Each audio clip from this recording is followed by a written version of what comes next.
ये कहानी स्पेन के मैड्रिड में हुए बेल्यूकस केस की है, जहां एक परिवार ने पैरानॉर्मल घटनाओं का अनुभव किया और जिसे पुलिस ने भी अपने रिकॉर्ड में अनएक्सप्लेन्ड दर्ज किया। कैसे एक लड़की की मौत के बाद उस घर में शुरू हुआ खौफनाक सिलसिला, जिसे आज तक कोई भी नहीं सुलझा पाया। कहानी स्पेन के मैड्रिड शहर के दक्षिण में स्थित लुइस नारायण स्ट्रीट के एक अपार्टमेंट से शुरू होती है। अपार्टमेंट नंबर 8 में एक परिवार रहता था। कंसेप्शन और मैक्सिमो गुटेरेस अपने 3 बच्चों के साथ। इनकी सबसे बड़ी बेटी का नाम था स्टेफाना, जिसका जन्म साल 1973 में हुआ था। 1973 से लेकर 1990 तक, जब तक वो उस घर में रहे, सब कुछ सामान्य था। स्टेफाना अपने छोटे भाई बहनों से बहुत प्यार करते थे और एक आज्ञाकारी बेटी थे। लगभग 1990 में जब स्टेफाना 18 साल की हुई और कॉलेज जाना शुरू किया, तो उसका व्यवहार अचानक बदलने लगा। रात में वो अजीबोगरीब आवाज़ें निकालने लगी, अपने नाखूनों से लकड़ी के दीवारों को खरोचने लगी।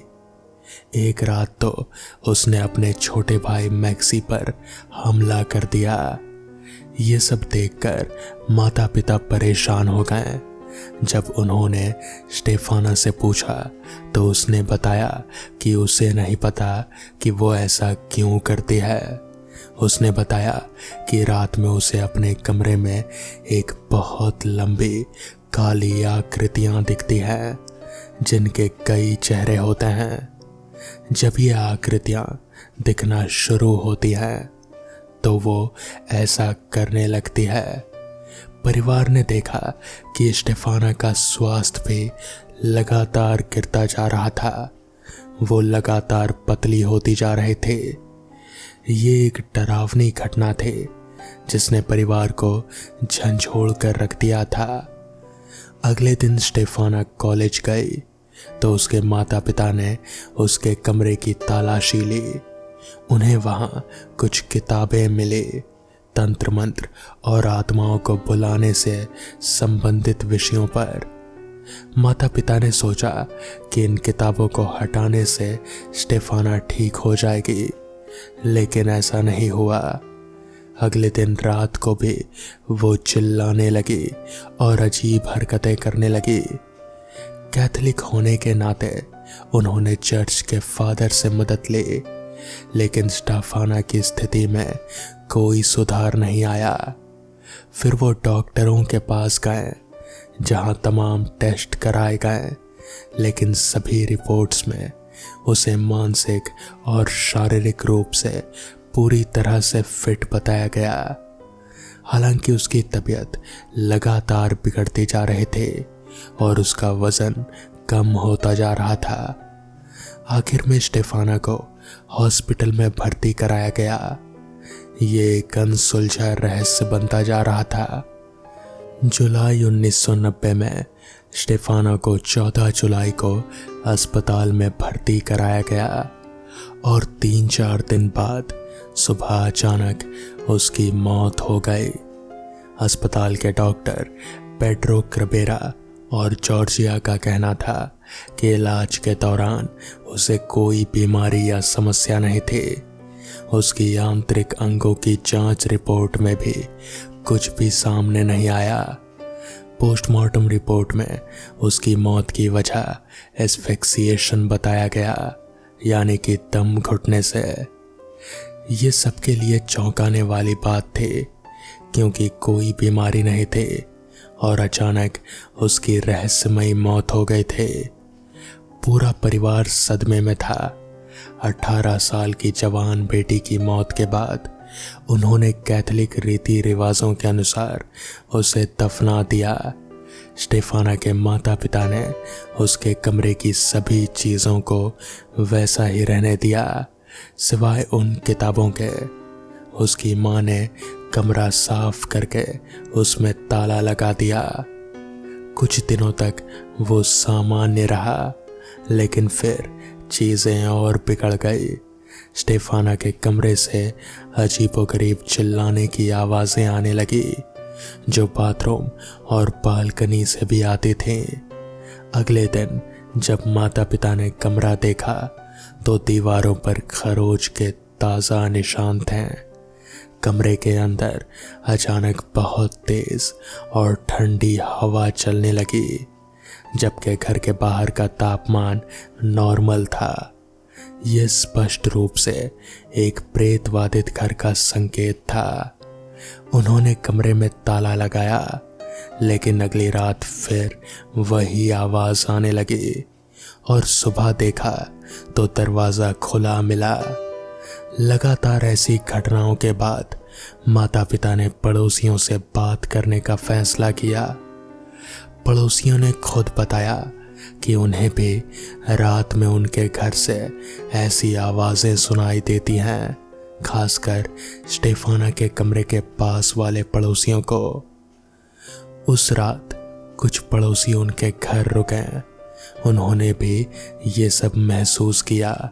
ठंडी हवाएं, चीजों का गिरना और पूरा कमरा अस्त व्यस्त पड़ा था, जैसे कोई उनमें रह रहा हो और चीजें फेंक रहा हो।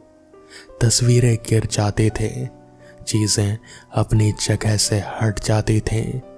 समय बीतता गया और जब स्कूल में स्टेफाना की मौत की और घर में हो रही घटनाओं के बारे में पता चला तो 3 शिक्षिकाएं उनके माता पिता से मिलने आईं, जिनमें स्कूल की एक नन भी थी।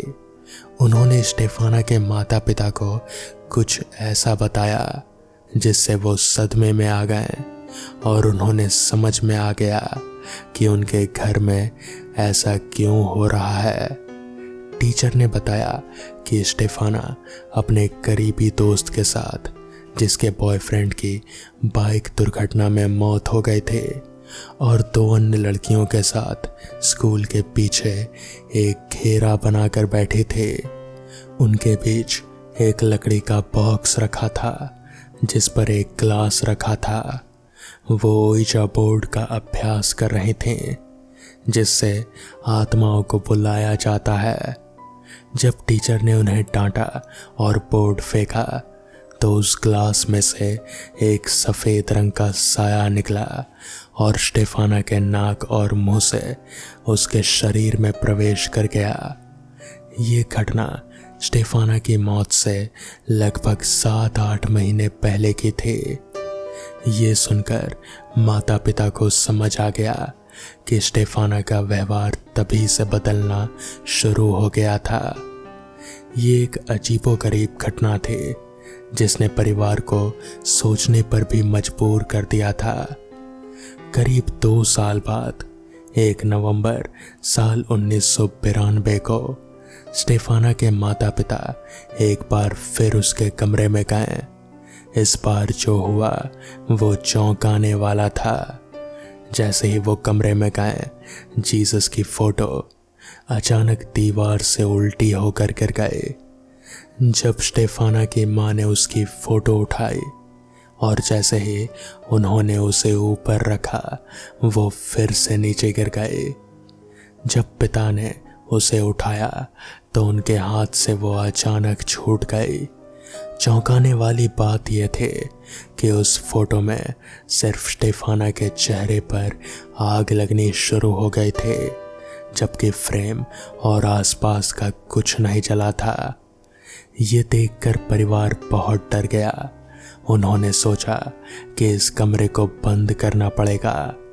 उसी दिन स्टेफाना की माँ ने प्लम्बर को बुलाकर गेट को पूरी तरह से बंद करवा दिया और उसके बाहर भारी फर्नीचर रखवा दिया ताकि गेट खुल ना पाए।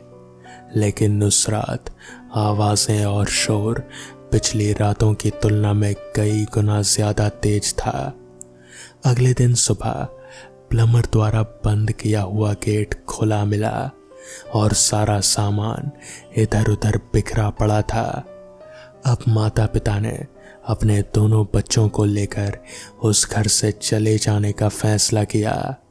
लेकिन जिस रात उन्होंने ये सोचा था, उसी रात स्टेफाना की माँ को महसूस हुआ कि सोते समय कोई उनका गला दबा रहा है और उन्हें मारने की कोशिश कर रहा है। ये डरावना अनुभव उन्हें परेशान कर रहा था। ये 26 नवंबर साल 1992 की बात है, जब परिवार ने पुलिस को फ़ोन करने का फैसला किया।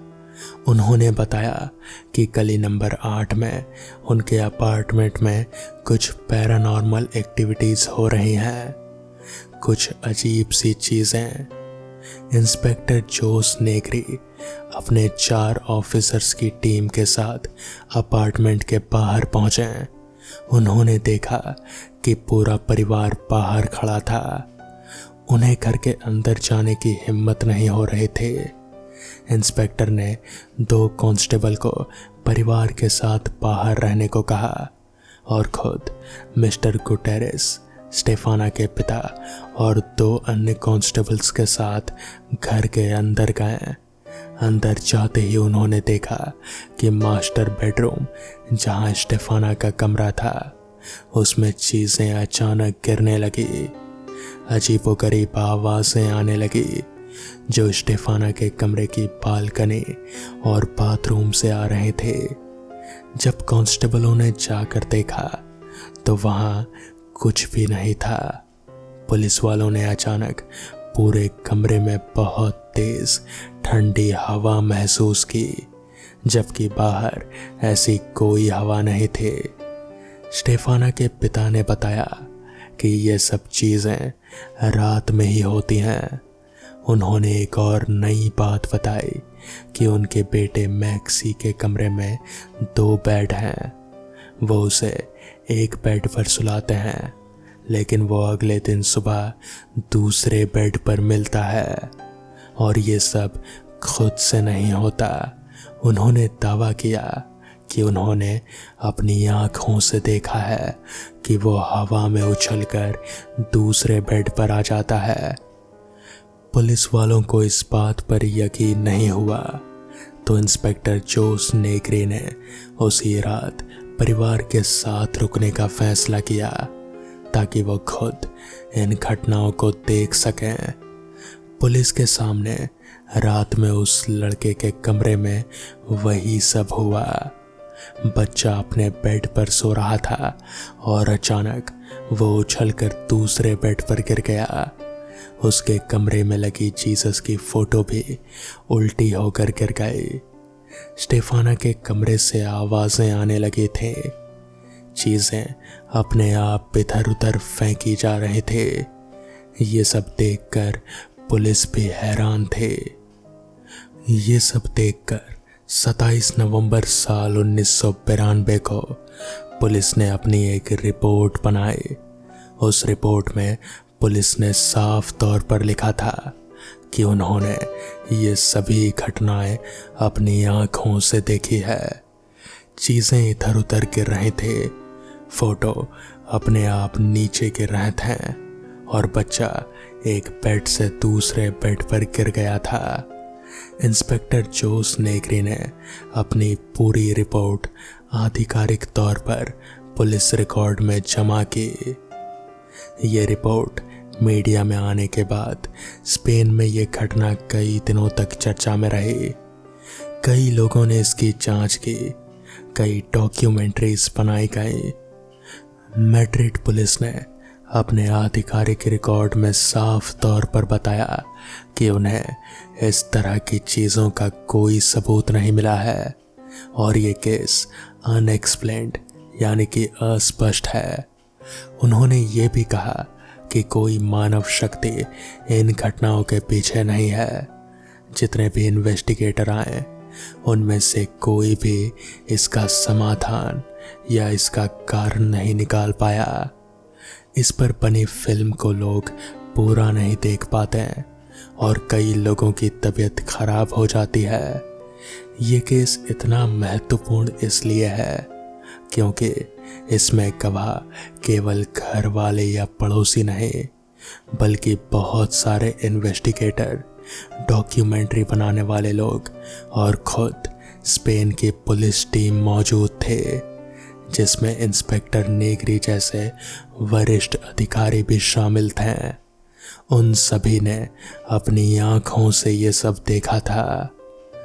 ये उस परिवार के लिए भी भयानक स्थिति थी, क्योंकि जब कोई मुसीबत आती है तो हम प्रशासन या पुलिस के पास मदद के लिए जाते हैं, लेकिन सोचिए जब पुलिस भी आकर ये कहते कि इसकी कोई वजह नहीं, कोई स्पष्टीकरण नहीं, तो आप बेहतर होगा कि इस जगह को छोड़कर आगे बढ़ें। तो ये कितना बड़ा सदमा होता है। आज तक स्पेन के इतिहास में ये पहला और इकलौता ऐसा केस है जो पुलिस रिकॉर्ड में दर्ज है और जिसमें पुलिस ने भी माना कि इसमें किसी इंसान का हाथ नहीं, बल्कि कोई साया या आत्मा जैसी कोई शक्ति है। इसे स्टेफाना लोरेंजो के बेल्यूकस केस के नाम से जाना जाता है। ये केस बताना इसलिए ज़रूरी था क्योंकि ये अपने आप में एक अकेला ऐसा मामला है जो आधिकारिक रिपोर्ट में दर्ज है और जहां पुलिस ने भी पैरानॉर्मल घटनाओं को स्वीकार किया है। तो दोस्तों, ये थी आज की पहली कहानी। तो चलिए बढ़ते हैं आज की दूसरी कहानी की ओर। एक रात की बात है। कार में पति और पत्नी अपने कुत्ते के साथ सफर पर निकलते हैं। सुनसान रास्ते में वो अपनी कार में गुनगुनाते हुए जा रहे थे। अचानक रास्ते में उनकी कार बंद हो जाती है। पति कार से बाहर आकर चेक करने लगता है। जैसे ही वो कार के नीचे देखता है तो उसे पता चलता है कि कार का पेट्रोल टैंक टपक रहा है। वो अब परेशान होने लगता है। उसे समझ नहीं आता कि किससे मदद मांगे। तभी वो अपनी पत्नी से कहता है, तुम भी बाहर आकर देखो, शायद आसपास कोई मदद मिल जाए। दोनों अपने कुत्ते के साथ थोड़ा आगे जाकर आवाज लगाते हैं, लेकिन वहां इनके अलावा किसी की आहट तक सुनाई नहीं देती। दोनों थक कर बैठ जाते हैं। उन्हें लगता है कि अब रात यहीं कटानी पड़ेगी। तभी अचानक उनका कुत्ता जोर जोर से भौंकने लगता है। उन्हें समझ नहीं आता कि कुत्ता अचानक भौंकने क्यों लगा, जबकि यहाँ कोई है ही नहीं। कुछ ही पलों में कुत्ता शांत हो जाता है और एक बच्चे के रोने की आवाज आने लगती है। इस घने जंगल में बच्चे के रोने की आवाज दोनों को किसी खतरे का एहसास करवाती है। तभी वो औरत अपने पति से कहती है, जाइए और देखिए, शायद कोई परिवार हो। वो हिम्मत करके आगे बढ़ता है। पीछे पीछे उसका कुत्ता भी रास्ते को सूंघते हुए आता है। थोड़ी ही दूर पर एक पेड़ में झूला बंधा होता है और उसी में एक बच्चा रो रहा होता है। आदमी को लगता है कि ये किसी बनवासी का बच्चा है जो आसपास ही होंगे और वो जोर जोर से आवाज लगाने लगता है, कोई है? अरे भाई, ये बच्चा किसका है? लेकिन इतना पुकारने के बाद भी किसी तरह की कोई जवाब नहीं मिलते। वो बच्चे को अपनी गोद में उठाकर अपनी पत्नी के पास लाता है। पत्नी की नज़र जैसे ही बच्चे पर पड़ती है, अचानक उसका चेहरा पीला पड़ जाता है। वो देखती है बच्चा तो उसके पति के गोद में है, लेकिन बच्चे का पैर जमीन से टकरा रहा है। और जैसे ही वो पति को ये बात बताती है, पति डर के मारे बच्चे को वहीं फेंक देता है। दोनों दौड़ते हुए अपनी कार के पास आ जाते हैं।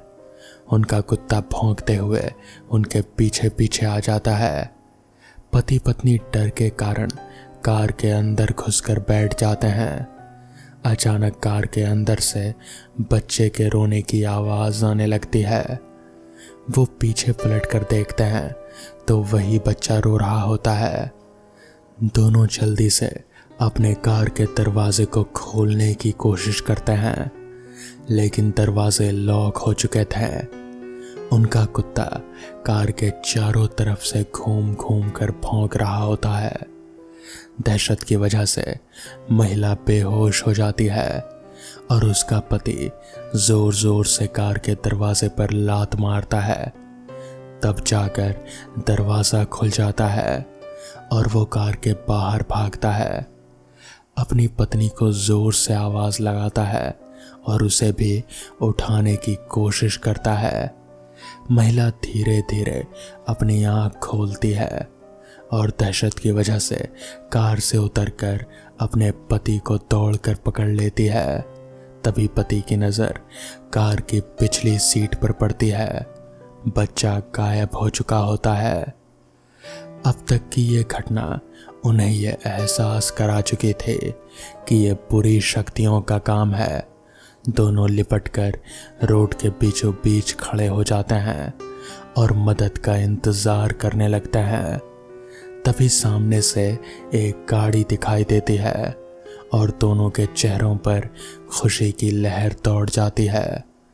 दोनों रोड में खड़े होकर चिल्लाने लगते हैं, रोको रोको। तभी कार ड्राइवर उन्हें कार में आने का इशारा करता है। दोनों अपने कुत्ते के साथ कार के नज़दीक आते हैं और कुत्ता ज़ोर ज़ोर से भौंकने लगता है। उन्हें लगता है अजनबी इंसान को देखकर वो ऐसा कर रहा है और दोनों अपने कुत्ते के साथ उस गाड़ी में बैठकर उस जगह से निकल जाते हैं। दोनों वहाँ से निकलने के बाद राहत की सांस लेते हैं और गाड़ी चालक को शुक्रिया अदा करते हैं। तभी गाड़ी चालक अपना चश्मा उतारकर उन्हें शुक्रिया का जवाब देते हुए कहता है, कोई बात नहीं। लेकिन हैरत की बात तो ये थी कि जैसे ही वो चश्मा उतारता है तो उसकी दोनों आंखें ही नहीं होती, वहाँ पर कुछ भी नहीं था। इतना डरावना चेहरा देखकर लड़की का पति गाड़ी चालक को धक्का देता है और गाड़ी का बैलेंस बिगड़ जाता है और गाड़ी सीधे खाई में गिर जाती है। एक अनजाने डर ने प्रेमी जोड़े के जीवन का अंत कर दिया। तो दोस्तों, ये थी आज की कहानियाँ। अगर आपको ये कहानियाँ पसंद आई हो तो वीडियो को लाइक और चैनल को सब्सक्राइब करना ना भूलें। तो मैं आपका दोस्त आर्यन जल्द ही मिलूँगा आपसे ऐसी ही किसी नई कहानी के साथ। तब तक के लिए अपना ख्याल रखें।